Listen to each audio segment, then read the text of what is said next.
Hi dear learners of English, greeting. This is M. Rahman and I welcome you to our AC classes of English language. We are going to begin practice set number 8 in which we are going to fill verbs.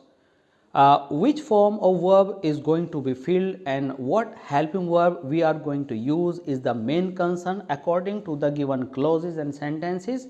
Now we learn very easily. Previous lectures में आपने various topics पर सीखा कि हम sentence का rearrangement एक meaningful sentence में कैसे करते हैं, वॉइस कैसे चेंज करते हैं, डायरेक्ट से इनडायरेक्ट स्पीच में कैसे बदलते हैं, पंक्चुएशन कैसे करते हैं। तो बोर्ड के एग्जामिनेशन को आसान बनाने के लिए इस सीरीज़ में जुड़े रहिए हमारे साथ और सब्सक्राइब कीजिए हमारे चैनल को और इस सीरीज़ से रिलेटेड सारे ही टॉपिक्स को अच्छे से बार बार प्रिपेयर कीजिए जब तक ये सेंटेंसेस आपको याद नहीं हो जाते। बिलीव मी, इसी में से रिलेटेड कोई ना कोई रूल आपको एग्जामिनेशन में सामने आएगा और एग्जामिनेशन बहुत आसान हो जाएगा। आज हम शुरू करने वाले हैं वर्ब फिलिंग को। वर्ब्स में हमने कुछ ऐसे कॉम्प्लिकेटेड टाइप सेंटेंसेस लिए हैं जैसे कि आमतौर से आप यस्टरडे देखते हैं और यस्टरडे देखने के बाद फ़ौरन सेकंड फॉर्म फिल करने की सोचते हैं।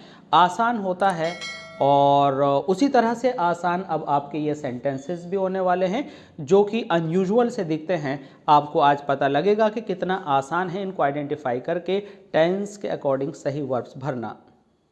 यहाँ हमारे पास ये 5 क्वेश्चंस दिए हुए हैं, इनको हम सीरीज़ में डाल लेते हैं। तो ये हमारे पास 5 क्वेश्चन हैं। हमने जो वर्ब ली हैं वह ब्लैंक्स में डाली हैं। हमारे पास वर्ब है प्ले, इट मीन जो ब्रैकेट में डाला है उस वर्ब की सही फॉर्म हमें यूज़ करनी है। अब हम आपको कुछ आइडेंटिफिकेशन और कुछ टिप्स बताते जाएंगे, आप उनको अपनी नोटबुक में लिखते चले जाएंगे क्योंकि आगे किसी भी तरह के क्वेश्चन में वो आपके लिए बहुत हेल्पफुल साबित होगी। जब भी आपको इम्पेरेटिव या कोई इंस्ट्रक्शन दे रखी हो तो इंस्ट्रक्शन के बाद आप प्रेजेंट कॉन्टिन्यूअस यूज़ करते हैं। प्रेजेंट कॉन्टिन्यूअस कैसे यूज़ करते हैं इसको आप इस तरह से समझिए। अगर हम किसी को आज्ञा देते हैं कि आइए, तो आज्ञा किस टाइम में देंगे? ऑफ कोर्स प्रेजेंट में देंगे। Right at the moment of speaking जो भी घटित हो रहा होता है वह प्रेजेंट होता है। हमने कहा देखिए, तो देखिए क्या कि बोलने के समय में कोई काम डेफिनेटली जारी होगा। तो काम जारी होगा तो पहले तो वो जारी मतलब कॉन्टिन्यूअस हुआ, सेकंड वह प्रेजेंट में है तो प्रेजेंट कॉन्टिन्यूअस आपका सेंटेंस वहाँ पर बनेगा और टेंस आपका प्रेजेंट होगा। तो यहाँ पर आया लुक, वह चेस खेल रहा है, देखो वह आ रहा है, देखो कौन क्या कर रहा है, देखो समथिंग इज हैपनिंग। तो देखो के बाद यानी देखो इंपेरेटिव हुआ, एक इंस्ट्रक्शन हुई, साइन ऑफ एक्सक्लेमेशन एक एब्रप्ट सिचुएशन को दिखाने के लिए लगाया है, तो हम इज आर एम के साथ आईएनजी लगाएंगे। लेकिन यहाँ पर एक कॉम्प्लिकेशन और है।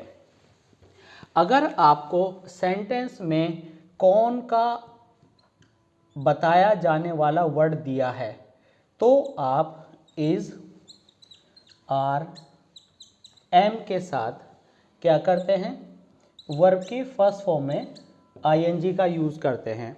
और अगर आप किसे या किसको का आंसर अगर आपको दिया है कि हम कहेंगे किसको, तो उसको ऑब्जेक्ट कहते हैं।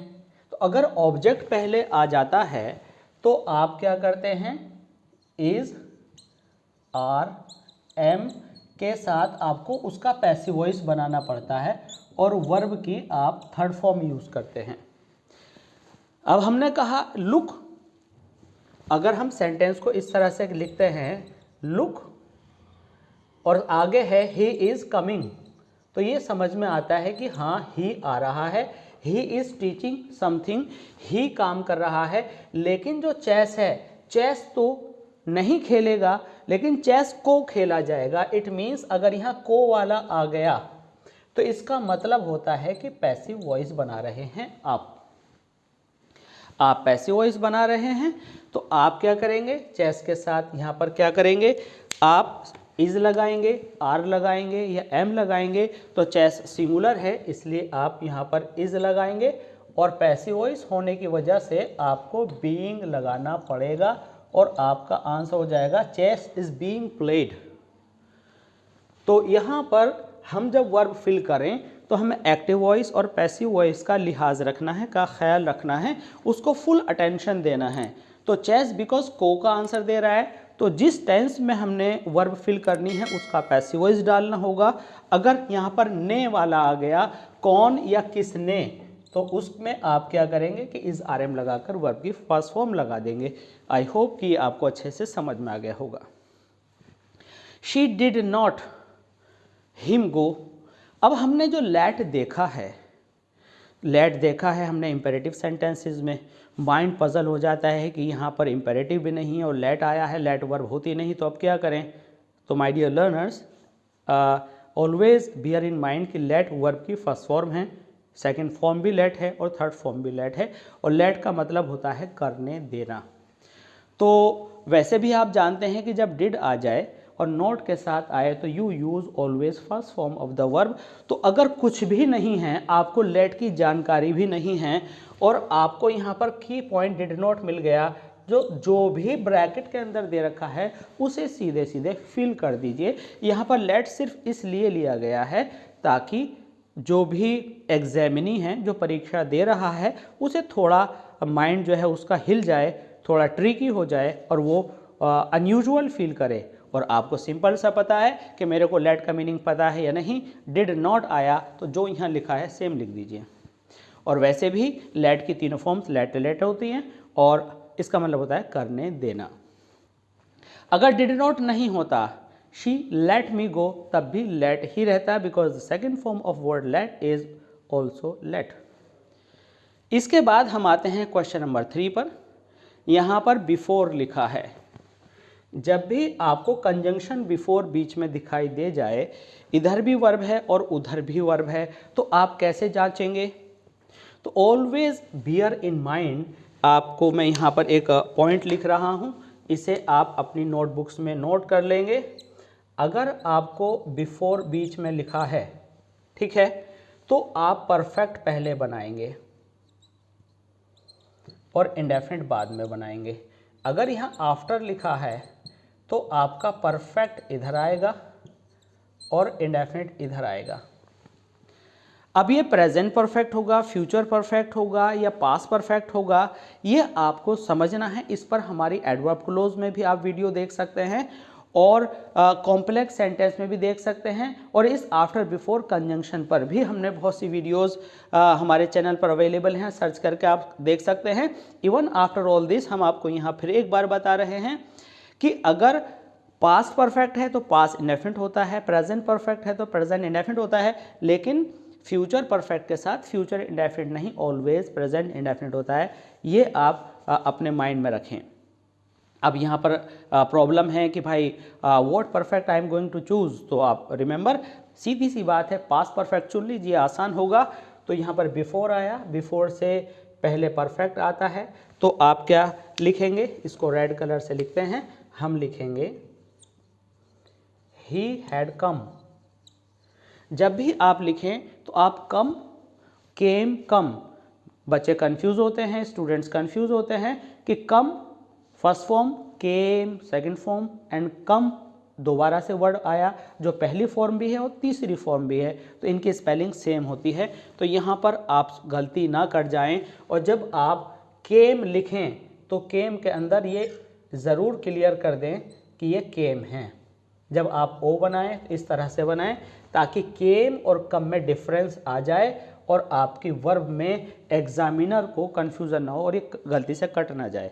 He had come before I teach, तो पास्ट इंडेफिनिट को यूज़ करेंगे, बिफोर आई टॉट। तो आई होप कि ये कॉम्बिनेशन आप लिख लीजिए, याद कर लीजिए, बार बार प्रैक्टिस कीजिए, बहुत आसान है। और क्वेश्चन नंबर 4 में हमने नोट से पहले भी अब की बार ब्लैंक दिया है, नोट के बाद भी ब्लैंक दिया है। तो ऑफ कोर्स किसी भी नेगेटिव वर्ड से पहले आप हेल्पिंग वर्ब का यूज़ करते हैं। तो did not, have not, has not, had not, is not, are not, बहुत सारी वैरायटी, बहुत बड़ी वैरायटी है। तो अब हमें करना क्या है, हमें कैसे पता चले कि हम यहाँ पर क्या हेल्पिंग वर्ब यूज़ करने वाले हैं। तो उसके लिए मैं आपको एक पॉइंट बताता हूँ। जब भी आपको वर्ड यट मिल जाए एग्जामिनेशन में, पूरे सेंटेंस में कहीं ना कहीं ऐसा क्लू ज़रूर दे रखा होता है that make you know which verb you will fill. वो आपको बताता है कि कौन सी वर्ब फिल करनी है। तो जब यट आ जाए तो इसका मतलब होता है कि यट आने वाला जो सेंटेंस है जिसमें यट आ जाए और उससे पहले नॉट आया हुआ हो वह प्रेजेंट परफेक्ट होता है।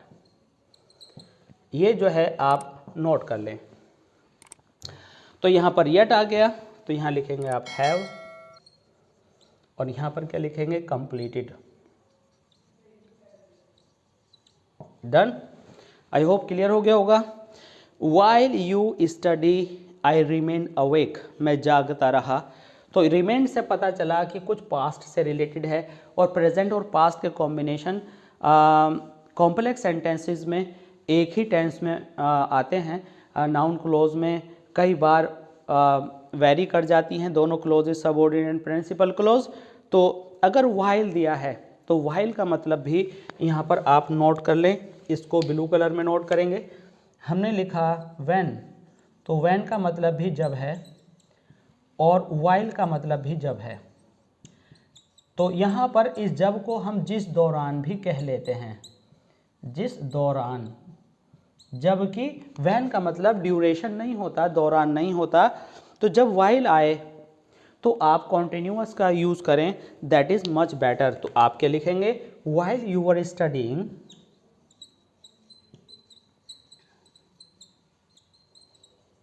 While you were studying. Were studying हमने इसलिए किया क्योंकि बाद में पास्ट था, तो पास्ट से पास्ट का कॉम्बिनेशन है, तो वाइल के साथ हमेशा कॉन्टिन्यूअस यूज़ किया जाता है। हालांकि अगर आपको वर्ब बी दे रखा हो और इस तरह से करके वर्ब दे दे तो आप वहाँ वॉज वर का यूज़ कर सकते हैं। जैसे वाइल आई वॉज एंग्री, तो यानी अब इसमें आईएनजी तो आप लगा नहीं सकते, तो केवल लिंकिंग वर्ब से काम हम चला लेते हैं, तो वॉज वर भी आ सकते हैं। वॉज वर व्हेन के साथ भी आते हैं, वाइल के साथ भी आते हैं। लेकिन अगर ड्यूरेशन का सेंस आ रहा हो तो आप जो है वर्ब है तो आईएनजी लगाएं इस आरएम वॉज वर के साथ, जो बाद की क्लोज है का टेंस देखते हुए, और नहीं तो वॉज वर से काम हम चला लेते हैं अगर मेन वर्ब नहीं दी है। आइए देखते हैं अब नेक्स्ट एग्जाम्पल्स। अब हम देखते हैं क्वेश्चन नंबर 6 को। क्वेश्चन नंबर 6 कहता है वाइल ही वॉज सैड। अभी देखिए हमने यहाँ पर पिछले सेंटेंस में वाइल वाले पार्ट में, वाइल वाली क्लोज के अंदर वर्ब को फिल किया था। अब की बार हमारे पास यहाँ पर क्या है, यहाँ पर ऑलरेडी बी की फॉर्म है, लिंकिंग वर्ब है। लिंकिंग वर्ब उसको कहते हैं जब आपके is are am was verb अकेले आते हैं, उनके साथ कोई वर्ब मेन वर्ब नहीं आती, तो वह वॉज वर्ब लिंकिंग वर्ब कहलाते हैं। अब हमें आगे फिल करना है।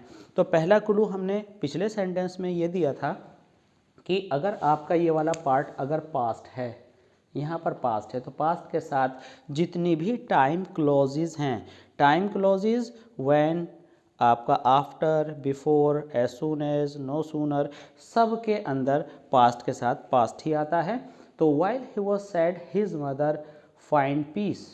तो अब यहाँ पर ये पिछली घटना है, कोई भी अगर घटना है तो वह पास्ट इंडेफिनिट होती है, और वैसे भी पास्ट का हमें यहाँ से पता चल गया।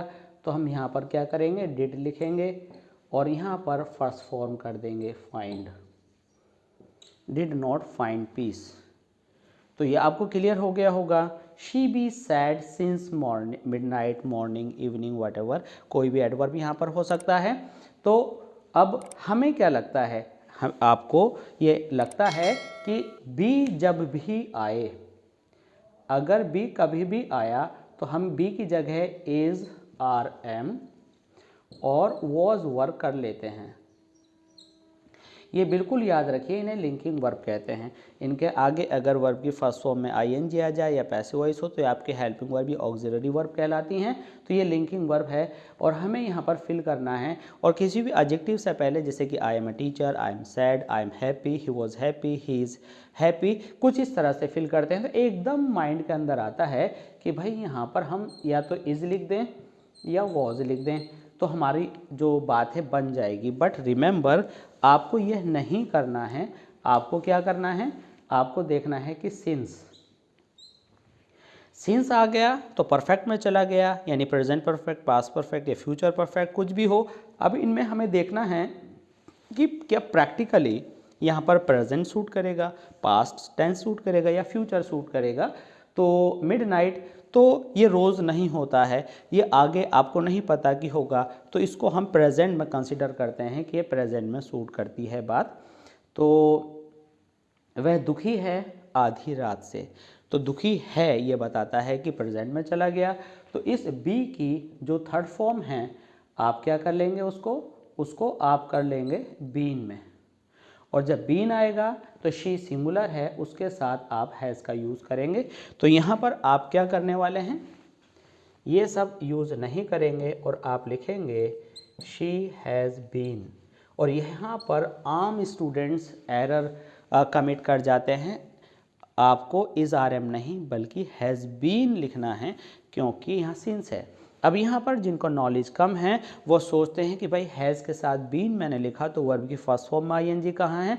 तो ऑलवेज बियर इन माइंड कि आप बीन अकेले भी लिख सकते हैं अगर मेन वर्ब नहीं दी गई है। तो इसको अच्छे से लिख लें कि सिंस आने पर अकेले बी का has been, have been, had been, will have been, shall have been आप कर लेते हैं। और ये बात वर्तमान में बोलनी ज़्यादा अच्छी और सूटेबल लग रही है, व्यवहारिक है, प्रैक्टिकल है, तो यहाँ पर हैज़ बीन होगा। The dogs bark the whole night. अब यहाँ पर are barking, were barking, had been barking, barked, कौन सी वर्ब फिल करें। तो किसी भी वर्ब को फिल करने के लिए हमारे पास कोई ना कोई लॉजिक, कोई ना कोई रीज़न, कोई ना कोई क्लू हमारे पास होना चाहिए। तो यहाँ पर दिया गया है क्या, द होल नाइट। जब भी ये एक्सप्रेशन आपके पास आ जाए, the whole night, the whole day, the whole evening, तो हमेशा आप यहाँ पर यूज़ कीजिए हैड बीन। तो कई बार हम रीजंस जान लेते हैं, कई बार हमारे जो बेसिक्स हैं वो बेसिक ग्रामर है वो क्लियर नहीं होती, और नहीं होने पर बेहतर होता है कि आप सीधे सीधे पॉइंट्स को नोट करें अपनी नोटबुक में कि भाई होल नाइट के साथ मुझे हैड बीन बार्किंग याद रख लीजिए। और जब आपकी वर्ब आए, बार्किंग की जगह लाफिंग हो सकता है, वर्किंग हो सकता है, जो भी हो उसमें आप आईएनजी लगा दें, हैड बीन इज कॉमन। तो ये आपका हो गया। तो इसका जो रिलेशन था ये था है इससे, ये आप नोट कर लें। ही नेवर वर्ब हमें दिया गया है come to me to ask questions. अब इसमें ये बिल्कुल आइडिया नहीं लग रहा, is it in present, past and future. Now you take any one of these three tenses which seems you better. तो क्या करेंगे आप, मेरे पास वह तो क्वेश्चन पूछने आता ही नहीं है, वह मेरे पास क्वेश्चन पूछने तो आता ही नहीं था, तो दोनों में ही टेंसेस में सूटेबल है। तो इस तरह जहाँ पर टेंसेस का कोई पर्टिकुलर इंडिकेशन ना हो तो वहाँ पर आप प्रेजेंट भर दें। तो कम्स, अगर आप केम भी लिखें तो भी चलेगा। आमतौर से बोर्ड में अगर पास होता है तो पास का इंडिकेशन यस्टरडे, एगो, लास्ट जैसे वर्ड्स और एडवर्बियल्स आपको दे दिए जाते हैं। तो अभी हमने एक बात बताया, क्या बताया कि जब भी आप लास्ट, एगो या आपका यस्टरडे वर्ड आ जाए तो आप उसमें पास इंडेफिनिट यूज़ करते हैं, और बहुत ही अगर कहीं ज़रूरी हो तो passive continuous, otherwise passive indefinite आपकी जो भी रिक्वायरमेंट है उसको फुलफिल कर देगा। Who teach if you prove to be shirker, shirker कहते हैं कामचोर को। तो आपको यहाँ पर वर्ब फिल करनी है। तो यहाँ पर देखिए, यहाँ पर इफ़ आया, और इफ़ में हमें टेंस का एक कॉम्बिनेशन जिसे सीक्वेंस ऑफ टेंसेस कहते हैं सीखना होता है। सीक्वेंस ऑफ टेंसेस की वीडियोस हमारे चैनल पर बहुत सारी अवेलेबल हैं, वहाँ से आप क्लोजेस से, कॉम्प्लेक्स सेंटेंस से, सीक्वेंस ऑफ टेंसेस से आप इसकी डिटेल स्टडी कर सकते हैं। But so far as the preparation of your examination is concerned, you just go through these examples directly और इन अ डायरेक्ट वे, कि आप ये याद रखें अगर इफ़ के साथ प्रेजेंट इंडेफिनिट आया है तो आप इधर प्रेजेंट भी यूज़ कर सकते हैं और फ्यूचर इंडेफिनिट भी यूज़ कर सकते हैं। तो आपका जो रूल बना, क्या आपका रूल बना कि अगर आपका इफ़ के साथ प्रेजेंट इंडेफिनिट आया तो बाद में आप प्रेजेंट इंडेफिनिट या प्रेजेंट का कोई भी पार्ट ले सकते हैं या फ्यूचर भी ले सकते हैं, ये आप नोट कर लें। तो यहाँ पर क्या आया, if you prove to be shirker, अगर आप अपने आप को कामचोर बताते हैं, साबित करते हैं, दिखाते हैं, दर्शाते हैं, तो कौन पढ़ाएगा तुम्हें। तो यहाँ पर आंसर हुआ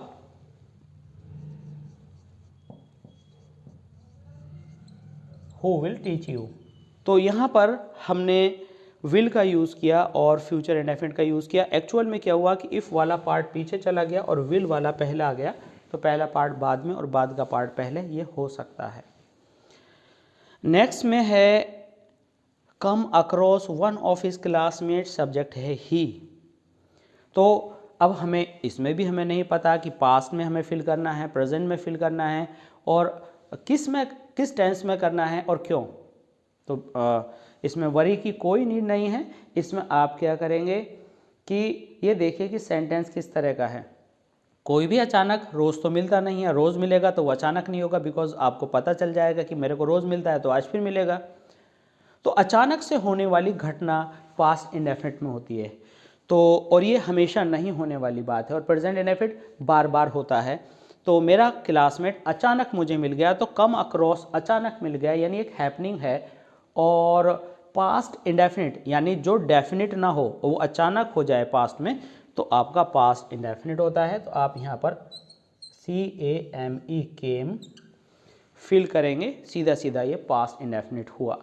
तो इन पॉइंट्स को आप याद रखेंगे और अभी वीडियो के लास्ट तक बने रहेंगे। कुछ इंपॉर्टेंट एग्जाम्पल्स और बचे हुए हैं और अब चलते हैं नेक्स्ट एग्जाम्पल पर। यहाँ पर एग्जाम्पल नंबर 12 में हमारे पास क्वेश्चन है, one of my friends with me that time. अब यहाँ पर देखिए फिर बी आ गया और बी के बारे में हमने आपको बताया था कि is, are, am, was, were, linking verb के ये फॉर्म्स हैं।